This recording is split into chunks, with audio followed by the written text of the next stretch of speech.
CNBC आवाज Motilal Oswal studios में आप सबका स्वागत है।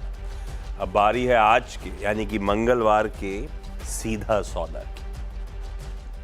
मुंबई में मैं हूं और नोएडा में वीरू आपको नजर आएंगे स्क्रीन पे। आइडिया है बेसिकली आज का फिर होमवर्क कर लिया जाए। 20 स्टॉक्स, 20 ऐसा कुछ हार्ड एंड फास्ट नहीं, लेकिन हमने आदत बना ली है, 10-10 दोनों लेके आते हैं। 20 स्टॉक्स वो जो आप रडार पे रखिए। ट्रेड वेड लेना है नहीं लेना है वो आपका फाइनेंशियल एडवाइजर बताएगा, लेकिन अपन यहाँ पे होमवर्क करेंगे। रिजल्ट हुए, चार्ट्स पे हुए, खबरें हुई, बिल्डअप के लिहाज से जिस तरह से भी समझाया जाएगा क्यों वो रडार पे है, पर आप सिर्फ होमवर्क के तौर पर ट्रीट करिएगा। मूड दिखा देता हूँ। मूड थोड़ा सा दुनिया का तो ऐसे ही है। अभी इक्विटीज़ के लिए ठीक है, इक्विटीज़ के लिए बुरा नहीं है, हैंडओवर इक्विटीज़ का बुरा नहीं है। हम कैसे रिएक्ट करेंगे वो बात अलग है। हमने कल भी ग्लोब को बहुत तगड़ी तरीके से अंडर परफॉर्म करा था, हम बहुत पिटे थे, जबकि ग्लोब ठीक ठाक था।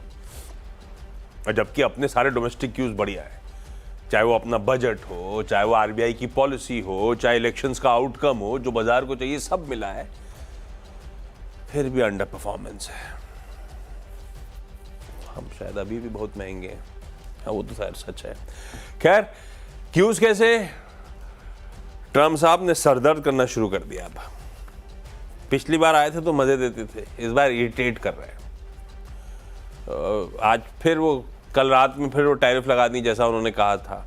स्टील और एल्यूमिनियम पे टैरिफ्स 25% लगा दी, यानी कि जो यूएस इंपोर्ट हो रहा है स्टील और एल्यूमिनियम उस पर 25% टैरिफ।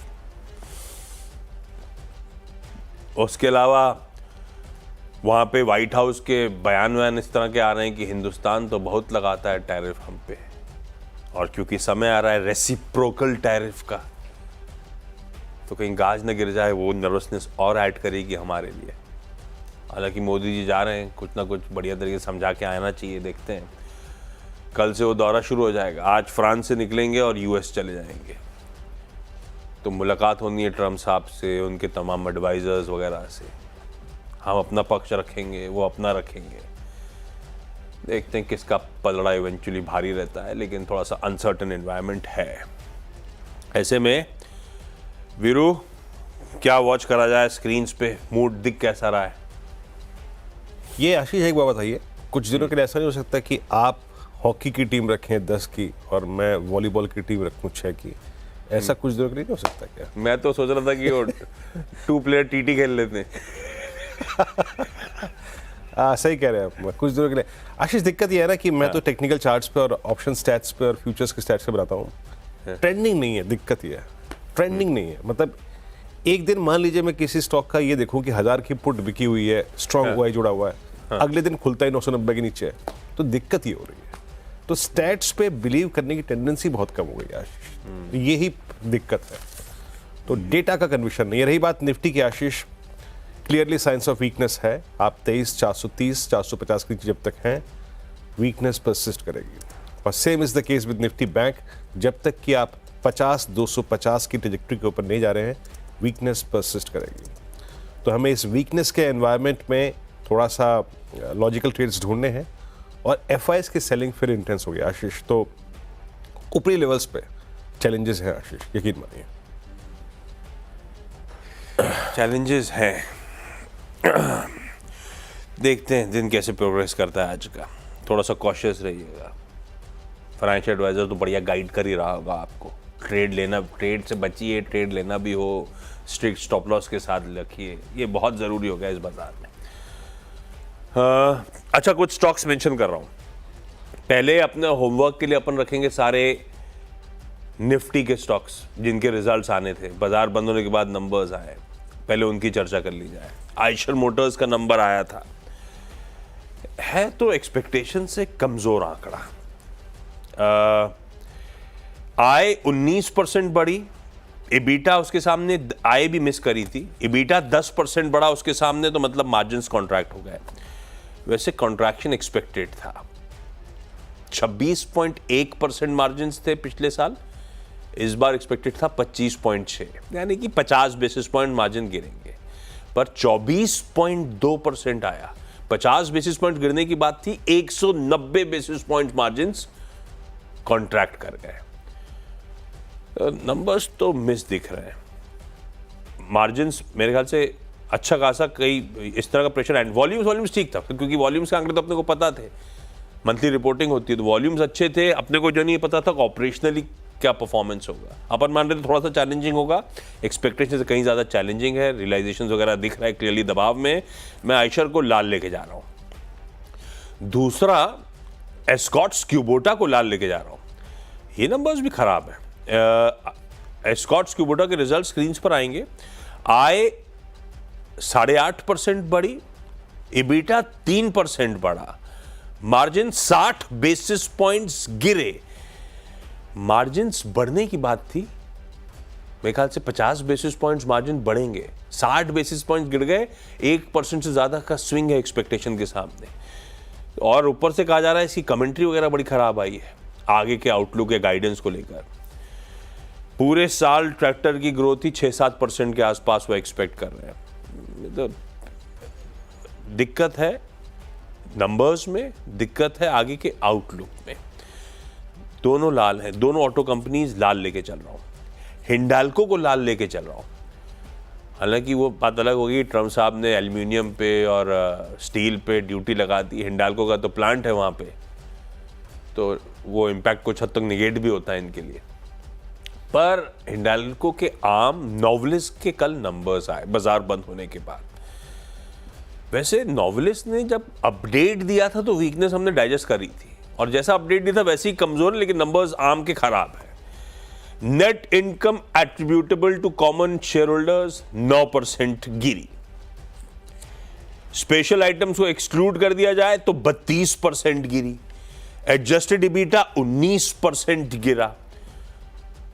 तो नोवेलिस के खराब नंबर्स, अनसर्टेनिटी लिंगर करती हुई। एक गणित कहता है जो कल टैरिफ इंपोजिशन हुआ है अपने पे, वो गणित इतने बिलियन डॉलर्स का अपने को इम्पैक्ट पड़ सकता है। पर देखते हैं ये सब कैसे प्ले आउट होता है। उस नंबर की बात नहीं करूंगा फालतू की, लेकिन हाँ मेटल्स कल भी पेन में थे। ऑलरेडी कुछ हद तक हमने मेटल्स का वो पेन डाइजेस्ट कर रखा है, पर हिंडाल्को के नोवेलिस के रिजल्ट डिसअपॉइंटिंग है, लाल कर दिया। वीरू अपने तो तीनों ही लाल हो गए। जय, तीनों लाल आपने स्किप ली। मैं शुरुआत कर रहा हूँ आशीष यहाँ पे बैंक से, क्योंकि कल बैंक निफ्टी ने 20 डेमा को होल्ड किया और बैंक निफ्टी ठीक ठाक ट्रेड में क्लोज हुआ था। देखिए कंडीशनल ट्रेड है दोनों के दोनों, और व्यूज है यहाँ पर। आईसीआईसीआई बैंक ने कल स्ट्रेंथ दिखाई। आईसीआईसीआई बैंक कल डे हाई पे क्लोज हुआ। आईसीआईसीआई बैंक सारे एवरेजेस के ऊपर क्लोज हुआ। आईसीआईसीआई बैंक में कल पुट राइटिंग भी थी। एक बात याद रखिएगा, कंडीशनल क्यों कह रहा हूँ। अगर बैंक निफ्टी कल जैसी आउट परफॉर्मेंस दिखाए ड्यूरिंग द डे या फिर मिड सेशन में, अगर निफ्टी बैंक 50-250 की फर्स्ट रेजिस्टेंस लाइन को क्रॉस करे और निफ्टी आईसीआईसीआई बैंक जो है वो सस्टेन करे 1260 के ऊपर, तो ये करीब 1278-1280 का केस बनाएगा आईसीआईसीआई बैंक। इसकी प्लेसमेंट कल इसका ओआई बिहेवियर ठीक लग रहा था, and same is the case with Kotak Mahindra bank. 1960 पर ये कल एक डे हाई पे क्लोज हुआ। 28 जुलाई के बाद अब तक का सबसे स्ट्रॉन्ग क्लोज था विद स्ट्रॉन्ग ओआई रेशन, करीब 1.5%, 1.5 लाख शेयर यहाँ पे जुड़े। यहाँ पे मैं अब जो विटनेस कर रहा हूँ कि 2000 तक कोई कॉल आइटम नहीं। 1940 के जोन में कल पुट राइटिंग भी अच्छी हुई थी, तो स्टैट्स कोटक के अच्छे हैं, आइसोलेशन में मोर स्पेशली कोटक के। उसके बाद मैं तीसरा स्टॉक रखूंगा जो कि कमज़ोर है, और याद रखिएगा बैंक को मैंने जो जिक्र किया, मैंने निफ्टी बैंक का 50-200 ऊपर सस्टेन करना बहुत ज़रूरी है, और वो है के इंडस्ट्रीज। स्क्रीन पे लिखे आइएगा, और यहाँ पे एक रेंज का ब्रेकडाउन, और आप समझ लीजिएगा कि 4 नवंबर के बाद जो रेंज परसिस्ट कर रही थी उसका ब्रेकडाउन हुआ, 3794 पे क्लोज हुआ, लॉन्ग अनवाइंडिंग हुई, और अब इसमें जो स्कोप खुला हुआ है वो करीब 3710-3750 की ट्रेजेक्टरी का इनिशियली खुला हुआ है। आशीष 3 लाल थे, जोड़ दीजिए उसमें। मैंने अभी 3 निफ्टी के लिए हिंडाल्को के आम के थ्रू ले लिए थे। ग्रासिम भी था निफ्टी का नंबर, खराब नंबर्स है। रेवेन्यू फ्रंट पे तो डिलीवर करा, 26%, 27% साल दर साल आय बढ़ी। उसके बाद ऑपरेशनली काफी चैलेंजिंग। इबिटा 48% गिरा, 8.25% के मार्जिन 3.25% पे। एग्जैक्ट आंकड़े स्क्रीन पर है। 500 बेसिस पॉइंट्स मार्जिन का कॉन्ट्रैक्शन हो गया। घाटा पोस्ट करा 168 करोड़ रुपीस का।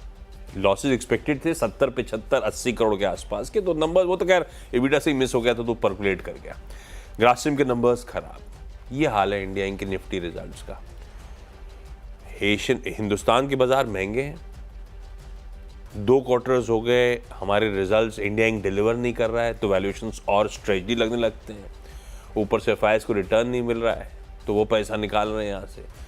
तो मामला सुधरना तो लॉजिकली तो थोड़ा सा दिक्कत वाली जगह में फंसी गए हैं अपन लोग। बाटा ठीक है यार, बाटा क्योंकि कंज्यूमर सेंटिमेंट बिगड़े हुए थे तो मैं इसको ग्रीन लेके चलता हूँ। आय 1-2% उछाल था, एबिटा 9% उछला, मार्जिन 150 बेसिस पॉइंट्स इंप्रूव हुए और स्टॉक हल्का हुआ वैसे ही ट्रेड कर रहा है। मैं ग्रीन कर दिया बाटा को।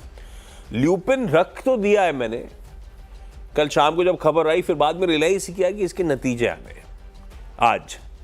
पर हाँ, नतीजे अच्छे आएंगे, टॉप लाइन और बॉटम लाइन की ग्रोथ एक्सपेक्टेशंस तो अच्छी है, पर आप थोड़ा सा पिंच ऑफ सॉल्ट के साथ ही रखिए, क्योंकि कल अपडेट आया था यूएस एफडीए से एक इनके एब्रिवेटेड न्यू ड्रग एप्लीकेशन एएनडीए को एक नेजल स्प्रे है, उसको मंजूरी मिल गई है, तो इसे ग्रीन कर दिया है। पर नंबर्स अवेटेड, ध्यान रखिएगा। अच्छे होगा वीरू। पता है आशीष, अभी मैं 1940 की पुट का जिक्र कर रहा था, मेरा मोबाइल का एआई सुन रहा था, उसने मुझसे एकदम से एक आर्टिकल आ गया, आप कौन से घटना का जिक्र कर रहे हैं, इतिहास में 1940 में जो घटना हुई थी उसका जिक्र। मैंने कहा यार गजब है, इसको बंद किया पहले मैंने। मैं क्या गया एकदम से ये। खैर मैं अपना स्टॉक रखता हूँ अगला यहाँ पे, पॉलीकैब। हाँ, यहाँ पे नेगेटिव प्लेसमेंट है, कल डीलो पे क्लोज हुआ और काफ़ी शॉर्टिंग हुई है। कल पावर में, कल कैपिटल गुड्स में, कल रियल स्टेट में, रियल स्टेट एंसिलरी काफ़ी शॉर्टिंग हुई है। इन्वर्टेड फ्लैग और 5650 के नीचे इसका नया ब्रेकडाउन होगा, इसमें काफ़ी शॉर्टिंग हुई है आशीष। अब लॉजिकली इसका जो सपोर्ट है ना वो करीब करीब आता है, करीब आप समझिए 5350 के जोन में। हालांकि बहुत दूर की बात कर रहा हूँ, बट इनिशियली अगर आपको करीब 5500 की ट्रैजेक्टरी दिखे तो वो भी ठीक ठाक होंगे। टाटा कंज्यूमर कल स्ट्रेंथ थी एफएमसीजी की कुछ बास्केट में, बट फिर कह रहा हूँ मैं ये एक दिन की स्ट्रेंथ थी, मेरे पास पुट राइटर्स का कोई कन्विक्शन नहीं है जब मैं कह रहा हूँ इस बात को। और करीब 2.25% ओआई बिल्डअप हुआ, कल 200 डेमा के जोन को टच किया। अब अगला ब्रेकआउट पॉइंट होगा 1030, 1033, उसके ऊपर निकला तो करीब करीब 15, 20, 25 रुपए का स्विंग जनरेट कर सकता है। और ट्रेंड कल यहाँ भी शॉर्टिंग हुई, और याद रखिएगा ओवरसोल्ड स्टॉक है, लेकिन मैं लाल में ही प्लेस कर रहा हूँ। जब तक अब 5200 की, ये 5250, 5300 की ट्रैजेक्टरी के नीचे है, वीकनेस परसिस्ट करेगी। क्रिटिकल लेवल्स तोड़ दिए इसने और एक टिपिकल राउंडिंग बॉटम है। कल काफ़ी शॉर्टिंग हुई, 10% ओआई बिल्डअप, तो नज़र रखिएगा, नेगेटिव साइड के लिए प्लेस किया है। एक ब्रेक ले चल रहे हैं, पर कहना ज़रूरी है यहाँ पर, ये किसी भी लिहाज से जो दोनों हमने व्यू शेयर किए, ये कोई ट्रेड कॉल नहीं है, जस्ट प्लेसमेंट की डिस्कशन था। एक छोटे से ब्रेक के बाद हाजिर होते हैं।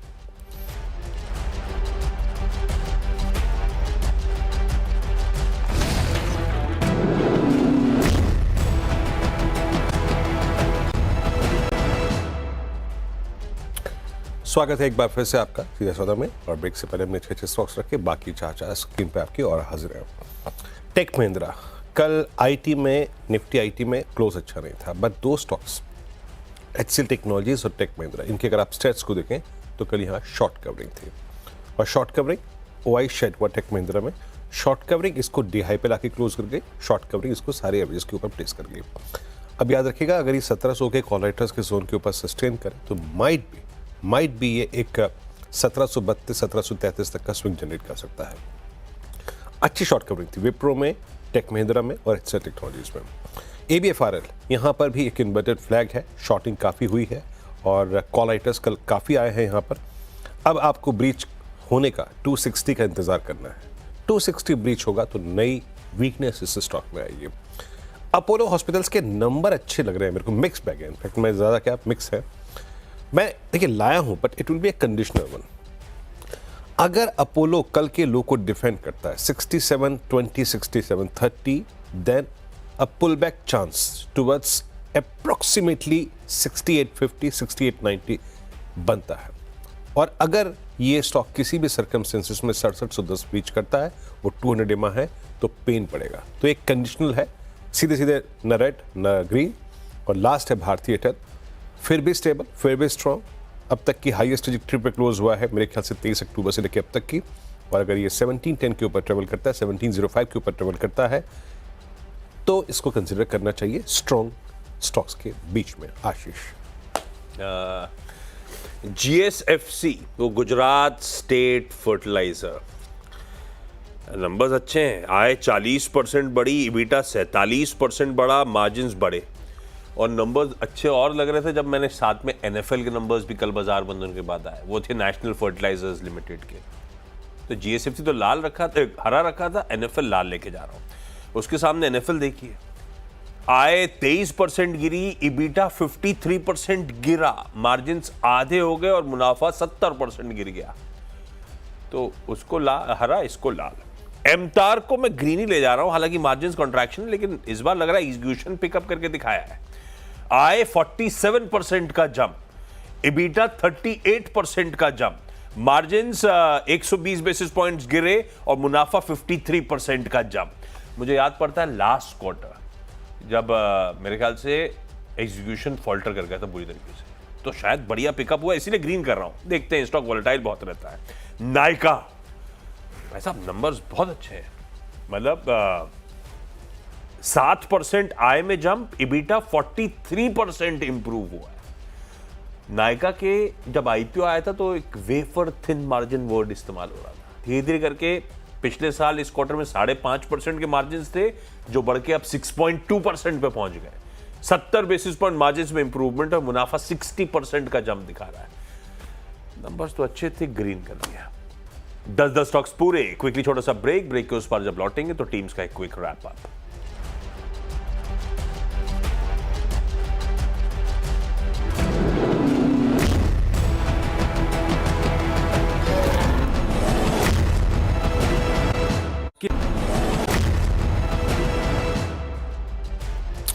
स्वागत है एक बार फिर से आपका कार्यक्रम में। मेरी टीम आपके स्क्रीन पे है। मैंने दो शुरुआती जो आंकलन थे वो कंडीशनल है। बैंक निफ्टी अगर 50-200 के ऊपर टिकता है तो कंसिडर कर सकते हैं आईसीआईसीआई बैंक, कोटक को। कल के स्ट्रॉन्ग दो candidates, most specially Kotak bank. Weakness थी केआई इंडस्ट्रीज में, पॉलीकैब, ट्रेंट और एबीएफआरएल, और Apollo hospitals is I think neutral. अगर ये क्रिटिकल जोन्स को होल्ड करता है, जो कि बताया गया कमेंट्री में, तो कंसिडर करना चाहिए इसको। बाकी स्ट्रॉन्ग कैंडिडेट्स में टाटा कंज्यूमर, टेक महिंद्रा और भारतीय एयरटेल। आशीष, 10 की जो मेरी टीम है वो भी स्क्रीन पर आ जाएगी। अलग अलग रीजन से चलते स्टॉक्स मेंशन है और मिलीजुली टीम है। Eicher Motors, Escorts Kubota, Hindalco, Grasim और नेशनल फर्टिलाइजर्स सब कहीं ना कहीं कमजोर रिजल्ट्स या आम के कमजोर रिजल्ट्स के चलते लाल में। Bata India, lupin, GSFC, MTAR और नायका इन ग्रीन लेके जा रहा हूं आज की ट्रेडिंग सेशन के लिए।